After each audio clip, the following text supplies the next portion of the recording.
Okay. Alhamdulillahi Rabbil Alameen. Wassalatu wassalamu ala sayyidil mursaleen. Wa ala alihi wa ashabihi ajma'een. Amma ba'd. So Yawm al-Ithnain, Monday. The 12th of Rabi' al-Thani, 1425 Hijri. Or 24 or 25, which one is it? Come on, you know the Hijra date, right? 1425 Hijri, May the 31st, 2004. Normally, this is Minhaj night. This is what we've been studying, Minhaj. And I think we've said maybe over 1 million times or so, without exaggeration, that the minhaj is nothing if it's not practiced.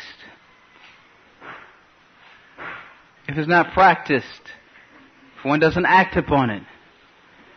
We went through a book called Ijma' al-Ulamah, the consensus of the scholars, في التحذير في حجر والتحذير من أهل الأهواء, regarding the boycotting and warning against the people of innovation. I don't know how many tapes we went through this book. Then we find a live physical mubtadi' walking, talking, and all of that goes out the window. The amount of durus that we studied, the aqwal of the ulama, their statements, all the things, all the kalam that we took from the Sahaba about put your finger in your ears, walk away, turn away, frown in their face, don't sit with them, don't talk with them, don't mix with them, don't deal with them. All that went away, as they say, fi ashiyan wa duhaha. In the night and the forenoon, it was gone. Just like that. And subhanAllah, what is astounding also is that we had a dinner that was called Appreciation Dinner on Saturday.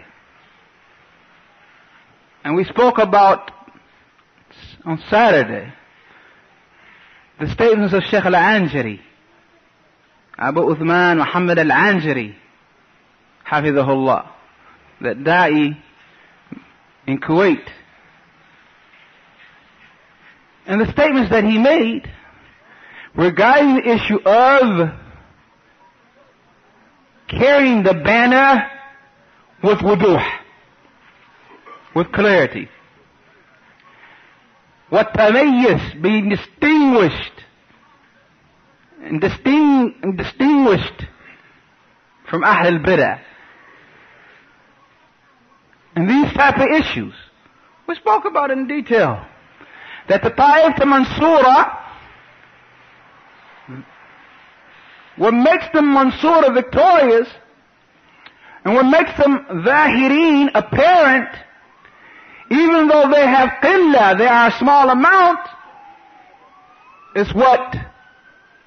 Al-wuduh, their clarity. That their raya, their banner, never gets mixed up with any other banner. The banner of Sunnah never gets mixed up with the banner of Bid'ah. The banner of Tawheed never gets mixed up with the banner of Shirk. The banner of Ta'ah, obedience, never gets mixed up with the banner of Ma'asi, sins. The banner of the Sunnah never gets mixed up with the banner of the Jahmiyyah. The banner of the Sunnah never gets mixed up with the banner of the Khawarij. The banner of the Sunnah never gets mixed up with the banner of the Qadaris. The banner of the Sunnah never gets mixed up with the banner of Irja. And like this, they're distinguished. Their amruhum wadih. Their matter is clear. But it doesn't stay that way if we don't do what our scholars have ordered us to do. Tell me, as they say, pray tell. What is the benefit of an alim saying such and such individual is an innovator? What is the benefit of somebody carrying the banner of jarh wa ta'deel, disparagement, criticism, declaring who's on and who's off of it, if we're not going to listen to their words, and not going to follow their instructions, and not going to have the proper motive? Is it that you think that these statements that were made regarding Ahl al-Bid'ah were statements that were made regarding Ahl al-Bid'ah of the past? Yes! Avoid Ahl al-Bid'ah, like Jahm bin Safwan. Avoid Ahl al-Bid'ah, like Abu Hassan al-Ash'ari, before he made Tawbah and whatever. Avoid Ahl al-Bid'ah, like Wasil ibn Atah. Avoid Ahl al-Bid'ah, like Amr ibn Ubaid. These individuals we have to avoid. That's for those days. And the present people of Sunnah, and the present scholars of Sunnah, when they make some statement, it's called what? Ma kana indahum shay. There was nothing with them. That day, they didn't have anything to do. So they spoke about an innovator in America. They didn't have anything to do. Or they spoke about an innovator in Khorasan. Or they spoke about an innovator in Algeria. Or they spoke about an innovator in Maghreb, Morocco, in that area. Because they didn't have anything to do. ليس لديهم أي شغل. They don't have no business. They don't have no serious issues to carry out. So they got time to talk about fulan and fulan, and a'lan and a'lan, and so on and so forth. هل هذا يعني عاقل? Does that even make sense to you? It even makes sense to you? How are we in fact going to have our sufuf, our rank strong, going to have our sufuf thabit, fixed, going to have rijal, men, making a point of Anjari's point also that we made Saturday in this very masjid, behind this very mic, that each of us is on an area or battlefield to protect Islam and make sure Islam is not attacked from your direction. Did we mention that? You didn't hear that? Faqra. Akhi, you're on a battlefield. Akhi, you have a certain position. You have a certain responsibility that you're not allowed to get weak in. That you're not allowed to get lax in. Because if you do so, Islam will be attacked from your direction. Don't let Islam be attacked from your way. Don't let Islam be attacked from your way. This is very important to understand what his statement was. It's very serious. You're on a position, you're on a post in a position, and I'm on a post in a position. You have a responsibility, and I have a responsibility. You have a duty, and I have a duty. If we're derelict in that duty, if we're negligent in that duty, if we don't do it correctly, then Islam is attacked from our angle. And we have harmed the Muslims. We have harmed the Muslims. Particularly if you give the innovator the ability to speak. And you allow him to do so. you have then given a position to the enemy. For the qulub, the hearts are between the asabi' ar-Rahman, the fingers of the Most Merciful. He changes or turns them as He wills. Changes them as He will. But if you allow Mubtada' to have the ability to speak to the layman, to the common folk, to the people who don't possess much clarity,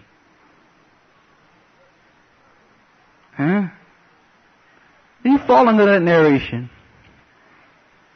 even if it's just a portion of it, that he who beautifies or he who glorifies the status of an innovator, he has helped in the destruction of Islam.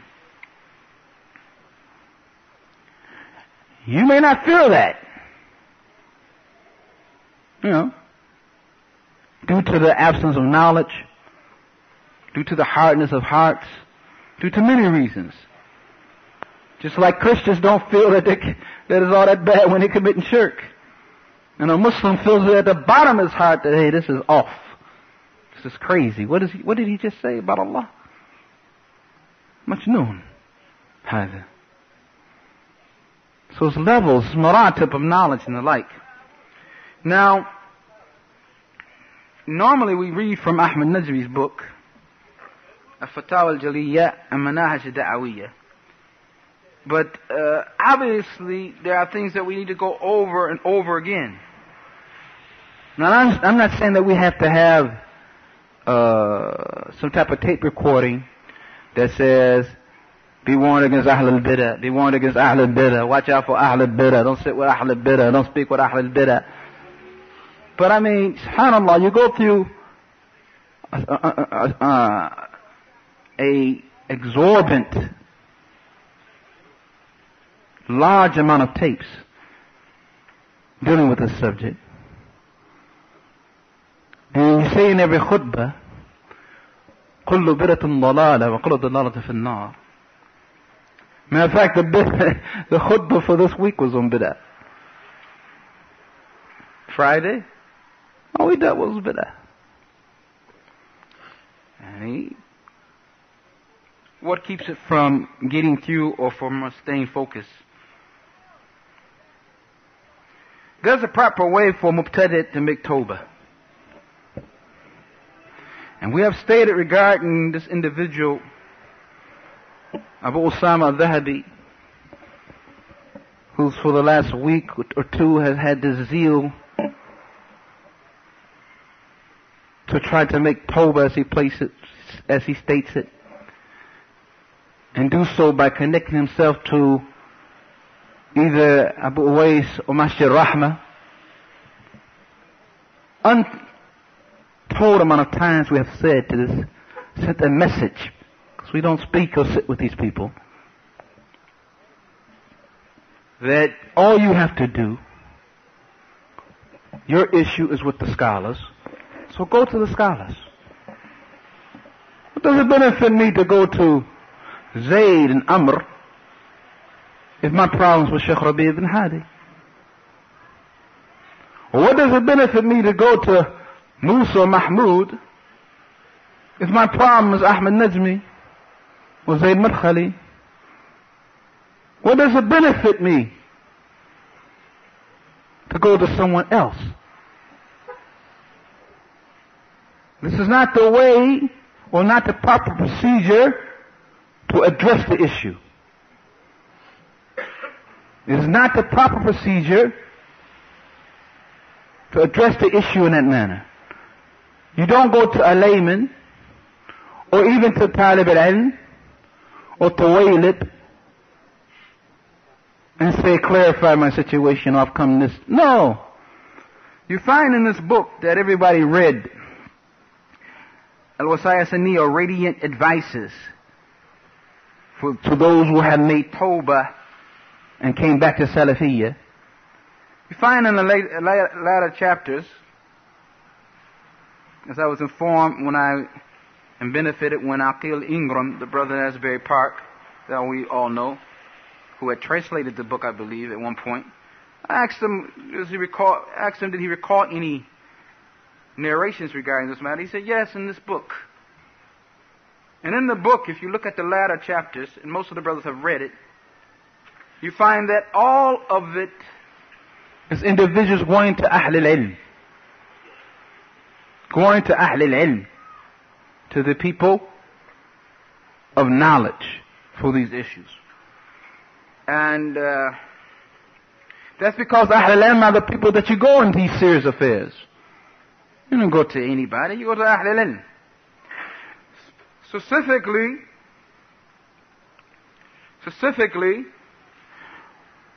when it is Ahl al-Ilm that have talked about you. Was it not Ahmad Najmi who said, after this issue of Usaamah, that's another one. Usaamah Zahabi was described to him, he said, "Huwa mubtadi' fa'arid anhu." He's an innovator, stay away from him. Was it not Zayd al-Madkhali that spoke regarding him? Was it not Salih Harbi? And say all the mistakes you want about Salih Harbi. One or two or three mistakes here don't mean everything you said or ever done in your life that support the Sunnah is to be thrown out the window. And suddenly those individuals that you have criticized based upon clarity and based upon evidences that your word is no longer accepted. Come on. No, we're not like that. That's not the case. It's not the case. These were the individuals who spoke.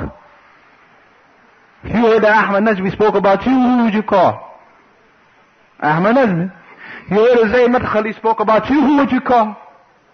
Zayd Madkhali. You heard about Salih Harbi spoke about you, who would you call? The one with adna aql, with the smallest amount of intelligence, takes the matter back to those people who dealt with the issue. You will have to be ahmaq, foolish, min ashal al-nas, from the most ignorant people, or an individual khadi'ah, wal makr, trickery, and plotting and planning and playing to take it to other than them. It makes no sense whatsoever that you have written and you have heard tapes, cassette tape recordings, and you saw what the sheikh said about you, or heard what that sheikh said, and you just go right away from there and you never even deal with that issue. But you come to Newark, New Jersey, to a masjid that sits over a chicken hut, talking about you want some clarity, now you want some gains. If you wanted clarity, you would go to those individuals who you had to clear things up with. This is just perfect sense, or have we lost our minds? This is just rational, or is rationality gone now? You find the narrations speaking about that when things came down or situations took place, they went to the Kibar Ahl al-Ilm, especially in those issues that dealt with tabdi' or takfir. Pay attention now. Issues dealing with tabdi' and takfir, whether a man is a mubtadi', was a mubtadi', repented from being a mubtadi', changed from a mubtadi', was once a mubtadi', where a man fell in the kufr, called to kufr, protected kufr, defended kufr, was upon kufr. You go back to Ahl al-Ilm. You go back to Ahl al-Ilm, to the people of knowledge in those issues. They are the ones who can, it's not for me or you to decide, okay, akhi, mashallah, go make a wudu. Okay, you're no longer a mubtadi'. Shahada. Shahada. Doesn't even make sense. That doesn't even make sense. It is the scholars that decide that. Man, it's the scholar that made the hukum on you, the ruling on you. Don't you know that you want it lifted? You got to go to the scholars. Who doesn't understand that? You want in an issue such as simple as marriage and divorce, you got a particular ruling from a scholar. Don't you have to go back to that scholar if you think matters have changed or there's some other issue connected with it?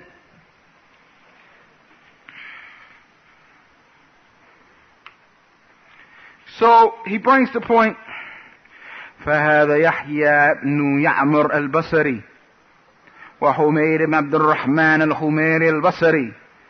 When Al-Qadariyya appeared in their time, and they had mukhalafat, oppositions, matters that were positions that were in opposition to the usul of Ahl Sunnah wal Jama'ah, taqtadi takfirahum, which would lead to calling them disbelievers, or declaring them disbelievers, or tabdi'ahum, or declare them as people of innovation, وإخراجهم عن دائرة أهل السنة والجماعة, and kicking them out of the circle of أهل السنة والجماعة. لم يسارعا في الحكم عليهم, they were not quick in ruling in this matter. بل ذهبا إلى من لهم مرجعية علمية, but rather they went to those who were the source of knowledge. من أهل العلم والفتوى, from the people of knowledge and the people of fatwa. And that was Abdullah ibn Umar ibn al-Khattab radiyallahu anhu. فَأَخْبَرَاهُ, they informed him what had happened. And he gave him a fatwa regarding the dalal, the going astray of the Qadariyya. وَإِنْهِرَافِهِمْ, and that they deviate. قال يحيى ibn يعمر كان أول من قال في القدر البصري معبر الجهني. First one to talk about Qadr in Basra was a man named Ma'bar al-Juhni. So we went out, and Hamid ibn Abdurrahman al-Humairi, we went out making Hajj or Umrah. And we said, if we meet someone from the companions of the Prophet sallallahu alaihi wasallam, then we'll ask them about what these people are saying regarding Qadr. فوافقنا, and we were blessed to meet Abdullah ibn Umar ibn Khattab entering the masjid, so we took that opportunity. I stood on the right, and he stood on the left, and like this to the end of the narration. This is one narration like that, where in those issues, you go to Ahl al-Ilm. You go to the people of knowledge. He brings another narration of Zubayd bin Harith al-Yami, that when the Murji'ah came around in his time, he saw that they had all type of matters that in opposition to Kitab or Sunnah, that it would require, or to the full extent that they would be kicked out of Ahl Sunnah wal Jama'ah. But he didn't rush in that matter, but he went to the Marji'iyyatul Ilmiyyah, the source for knowledge at the time, and fatwa, the one who fatwa can be taken from him from the Kibar Sahaba. And that is Abu Wa'il Shaqiq ibn Salam al-Asadi al-Kufi. And he informed him as to what took place. So Abu Wa'il told him the text of the Prophet sallallahu alaihi wasallam that shows that the Murji'ah are from batil and that they are astray, and like this. So he said when it appeared, these people of innovation, the Murji'ah appeared, we went out to Abu Wa'il. We went out to Abu Wa'il and we mentioned to him this matter. So look at this situation very clearly. These are the ones who are to be gone to. This is the way, and I say this because tomorrow someone else may come in here. And you must know that it's forbidden to give a person of that nature the mic. And you must know that it was forbidden for any of the brothers to sit here and listen. وَأَنَا أَرَاهُمْ آثِمٌ, I see them as sinful, and that they should make tawbah from it. I didn't say make a bayan. There's a difference. People are going bayan crazy these days. Everybody has to, even the pizza man has to write a bayan.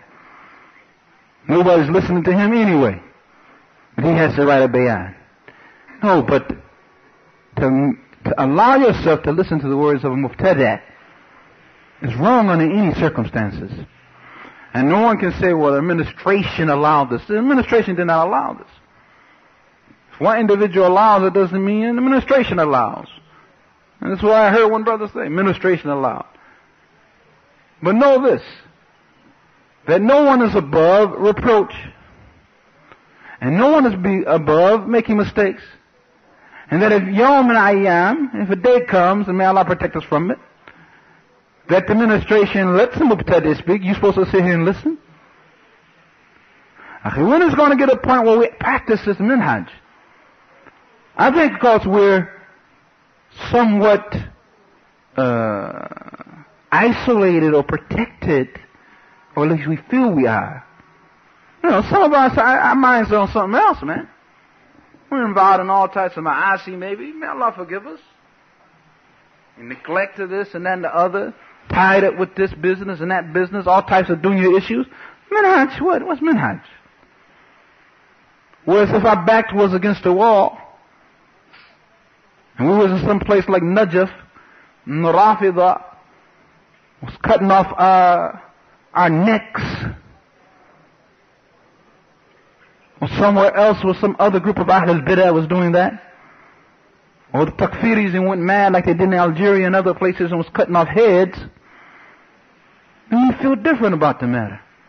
And now sort of like laid back, sort of like, you know, in a state of calm, composure, that somehow these nusus, all these texts, wa aqwal, all these statements of all these ulama, and we went through hundreds of them, and somehow, well, it doesn't really, you know, affect me too much. I'm sort of like sitting here on the East Coast, and I'm just sort of, you know what I'm saying, accusing and, you know, doing my thing, and, you know, walking through life, you know, like Frankenstein or something.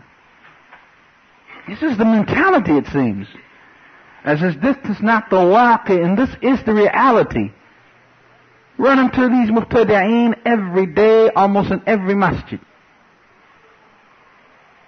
Or having to deal with them at every so-called Muslim businesses, because the tasfiyah, the clarification and purification and rectification of the Muslims has not happened yet. If it had happened, you see a different state of affairs. It has not happened yet. Takfir has gotten to the hearts of some. One of the earliest bid'ah or innovations that came about, the Khawarij, has taken a lot of the youth and minds of the foolish adults. This is reality that we're seeing. Things are just not suddenly getting blown up in Saudi Arabia by accident. There's somebody putting that garbage out there. There's somebody spreading that madness. There's somebody teaching that foolishness. There's somebody writing that in books, putting that in articles, translating that in English, until a person's heart carries that. So we can act all unconcerned and, you know, sort of on the side of the issue if we want. Hamish, al-hamish al-haya, as they say in Arabic. Al-hamish haya, side of life, on the side of life. The reality is going to hit us sooner or later. For if there is not a strong showing of the Sunnah, and a strong teaching of the Sunnah, and a strong calling of the Sunnah, we're going to be wiped out by Ahl al-Bid'ah. Every day, people's minds and attitudes are either going towards Sunnah or Bid'ah, it seems. And every day, we are seeing things that we say, how did they, what? What was that? That's crazy. What happened? That's absurd. That's masnoon. It's ridiculous. What happened? What happened is bid'ah. What happened is that we let our guard down. What happened is that we didn't nourish people from the Sunnah. What happened is that the truth was not made clear. so batil could be avoided.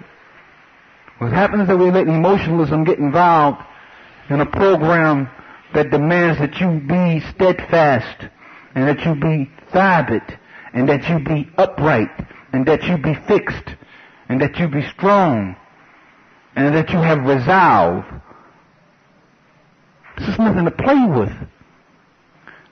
Now, if not the men of Masjid Rahmah, then some other men. Some other men. We've taken now also that understanding. No doubt about it. So this is very, very serious. You know, study Ahl al-Bid'ah all day long in a book and then one form physically in front of you, you don't know what to do. Then brother, that means your knowledge is theoretical. Your knowledge is just data, man. And it ain't got nothing to do with your real life.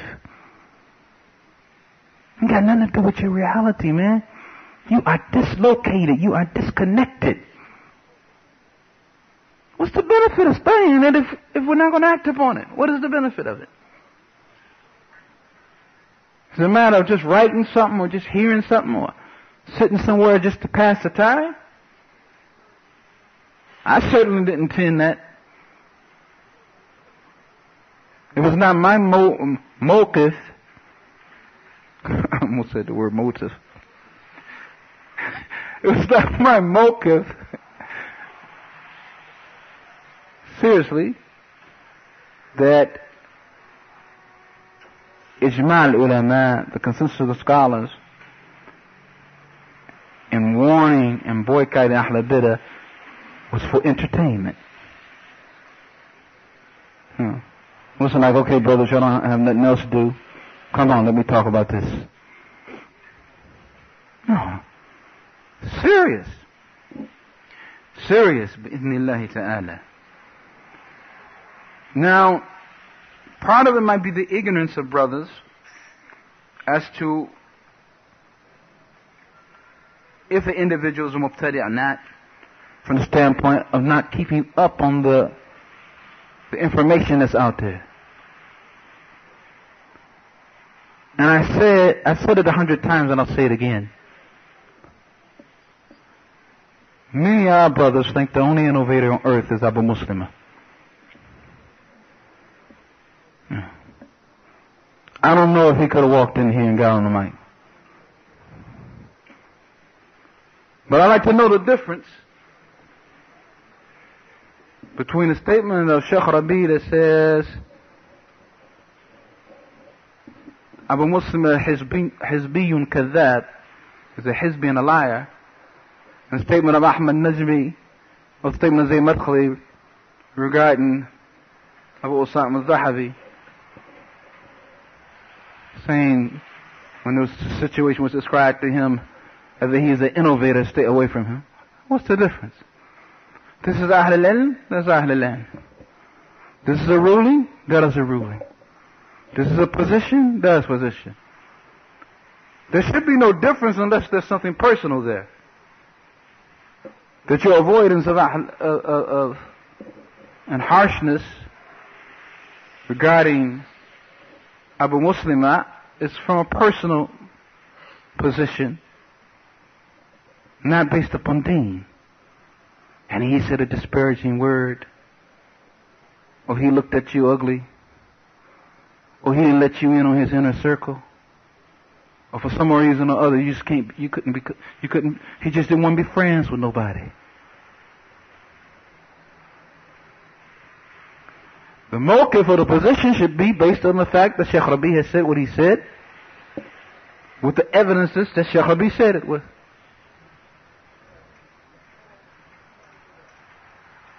And so if and when Ahl al-Bid'ah speaks about any other individual, then it must be taken on its what?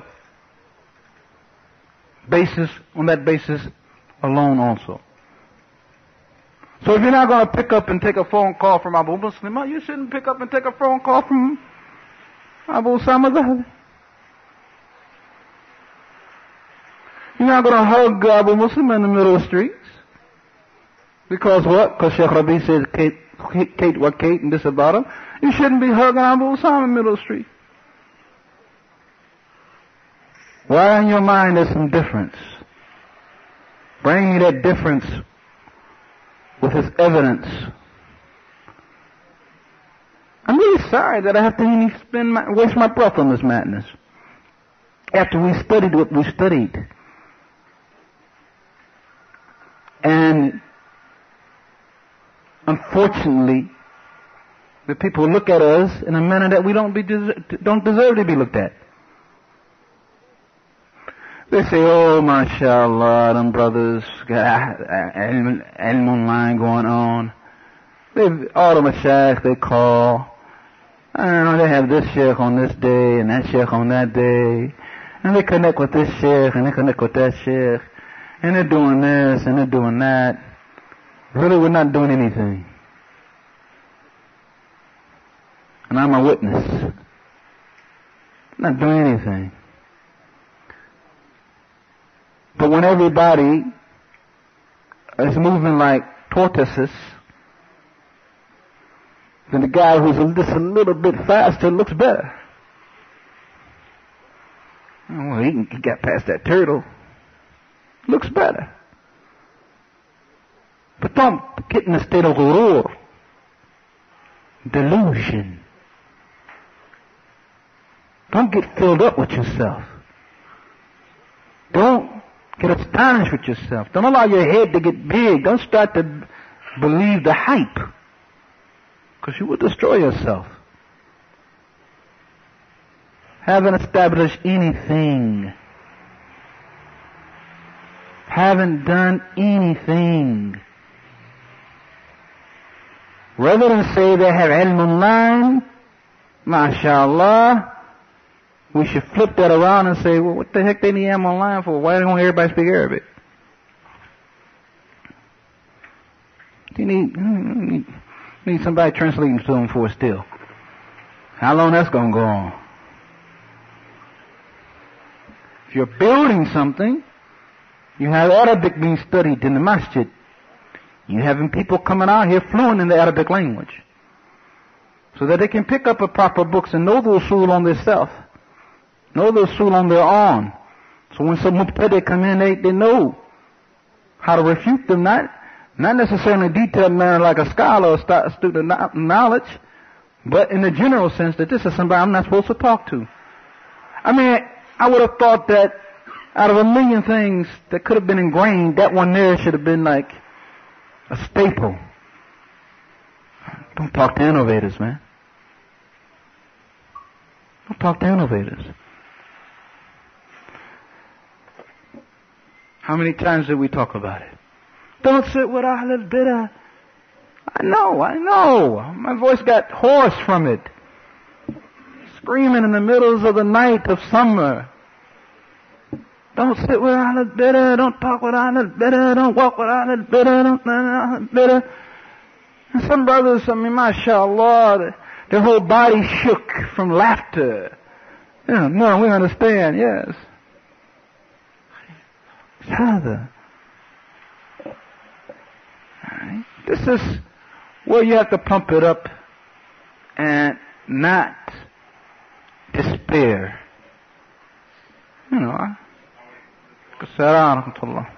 Not despair. But keep on going. Keep on doing what you're supposed to do. So since people look at it that way,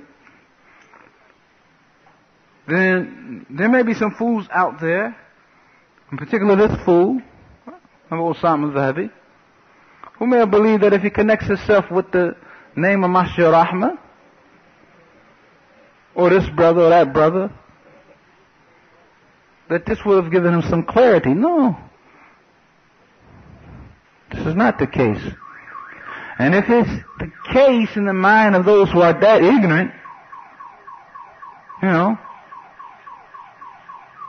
then we hope, inshallah ta'ala, that they'll be pulled out of their sleep and awakened. Akhi, understand that whatever goes out over this mic, whether it's from myself or anyone else, it has to be قال Allah, what Allah said. قال رسوله, what the messenger said. قال صحابة, what the companions say. It has to be minhaj as-salafi. We are not into personalities. We are into the da'wah. No matter who speaks. And we have a policy, let it be known far and wide, of not giving the mic to the mubtadi' in this masjid. A policy, that's a policy. You know, some masjids have another, you got to hang up your coats on this rack, and you got to do this, and you got to this masjid's policy is that you don't give the mic to a mubtadi'. Yarhamakallah. And you don't give a mic to someone who doesn't have ilm. And you don't give a mic to someone who make a lot of mistakes. Even if he may be of the best of our brothers. But إِذَا كَثْرَ أَخْطَاؤُهُ, he makes a lot of mistakes, he's not to be given the mic. And this is to protect ourselves and protect the average Muslim who may or may not be Salafi, and the average Salafi who comes to this masjid. We have stopped or prevented individuals from getting on this mic because they make a lot of mistakes. They get ayat mixed up and ahadith mixed up. Or they may say something that's sound, or from the Prophet ﷺ, it's not from the Prophet ﷺ. Or they may say it's an ayat in Quran. Well, you know that's in Quran, it's not in Quran, it's hadith. Or they may say, well, that's a hadith, and it's not hadith, it's a Quranic verse. So we say, no, you can't get on there, man. So if we feel that way about that type of person, what about a mubtada'? What about a mubtada'? It's rather astonishing, because I asked Sheikh Anjari about this type. I told him, because you know Abu Usaamah the said that this individual comes, may want to sit down. What should be the mawqif in this case? So the mawqif in this case is you don't sit with him. Well, if you're stuck, forced, that you say to him, we're upon clarity, you're not upon clarity, go back until you get some clarity. And that these individuals, their tawbah must be clear, and their bayinat, their clarifications must be clear. And take him back to Ahlul Ilm and accept it there. Another matter that he made, very important point. You know Abu Hassan Ash'ari. Some of you might know him by name, some of you might know him by books, some of you might know him because he was involved in innovation where everybody had to take off their kufi and act as if there was Abu Hassan Ash'ari declaring their, break it from a particular mubtadi'. Everybody had to take off the kufi and do this type of thing. Abu Hassan Ash'ari was trying to clarify the fact that he was upon the sunnah. And he made tawbah. He did the whole thing with the bayah and all that. Then after that he had got with Abu Zakaria, one of the students of Imam Ahmad, and he was making all these efforts and so on and so forth and like this and like that. Do you know that he was never accepted from the people of Sunnah in his lifetime?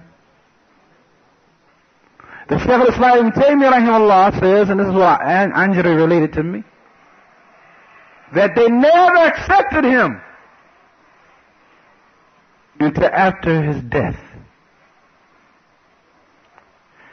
And that they never accepted the book that he wrote, which is Al-Ibana, the book that he wrote dealing with the Sound Aqidah. None of them ever accepted it. So that he would, when they came to talk to him and he said, I'm clear. They said the same, it's the same Imam Ahmad. We believe regarding about you what Imam Ahmad said about you. And the book that he wrote, which was Al-Ibana, has in it this Aqidah of Ahl Sunnah wal Jama'at, in particular the Aqidah of Imam Ahmad bin Hanbal, rahimahullah, that we believe this and we believe this, quoting everything from Imam Ahmad. They didn't accept the book.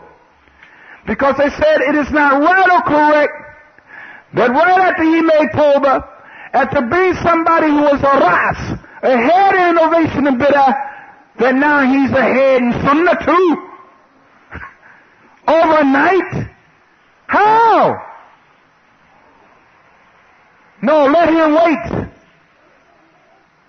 Put him off a while. He just came from bid'ah. And now he writes a book on sunnah. Imam in bid'ah yesterday. Imam in sunnah today. Imam in batil yesterday. Imam in haq today. It doesn't happen like that. Even if it was quite possible to accept the tawbah of the individual. And in this case it's not of a mubtadi'. He changes like that from night to day.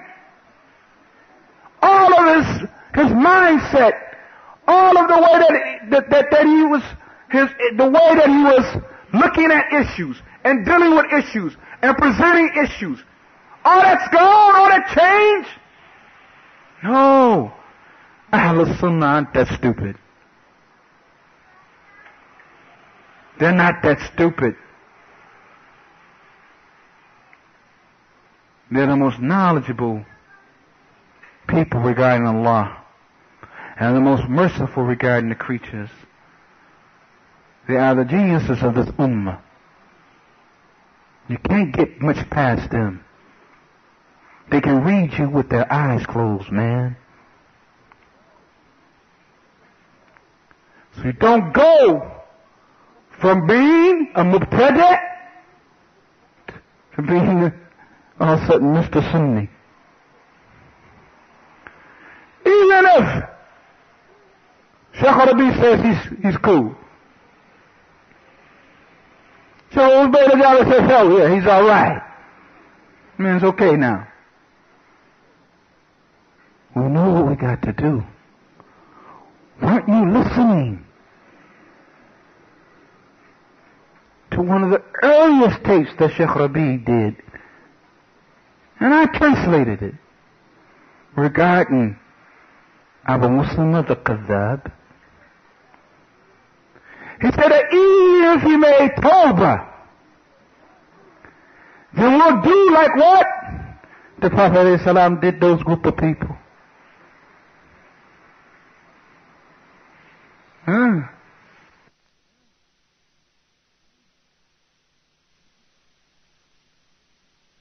Have been put to a test. Who is to say you won't be put to a test again? Okay, the test for you, Abu Usaamah al-Dhahabi, was Ma'arabi. Who's to say it's not going to be some other hillbilly, some other mubtadi' down the line? You have not yet recognized the mistakes of Ma'arabi. You have not recognized the gain of Ma'arabi. You have not yet understood the problems with him. And you want to cover up under Sheikh Abdul Muhsin Abad, who by the grace of Allah has a protection of the Sunnah that he has been calling to all his life, that deflects off of Ma'arabi, deflects off of wherever Ma'arabi bringing. It's a uniform. It's equipment that you just don't have. So quit using the Sheikh. Because it's as if you never knew the Sheikh before. It's as if the Sheikh only became known after Ma'arabi. Why you fool you? So Muhsin Abad as always has been known amongst the students of knowledge very, very, very long amount of time. Before the fitna of Ma'arabi, and inshallah after the fitna of Ma'arabi. If you weren't able to speak on clarity then, and you weren't able to distinguish truth from falsehood then, and you weren't able to offer proper guidance then, how can we depend upon you in the future? How? How?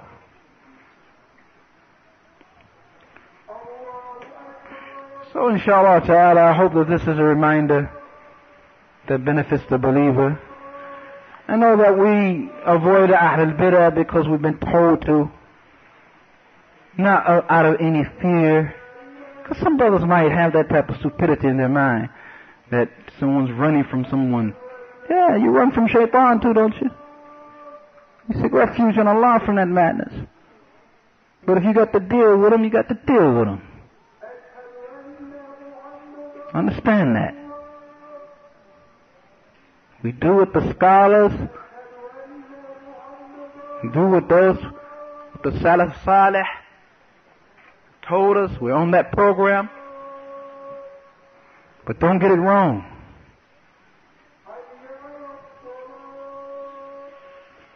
So inshallah ta'ala, هذا وصلى الله على نبينا محمد.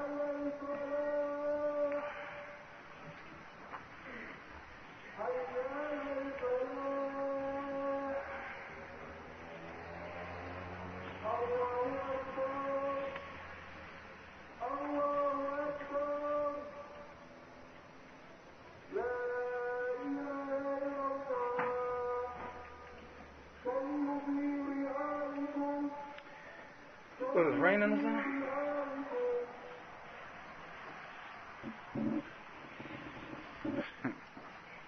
You gonna say that no matter what.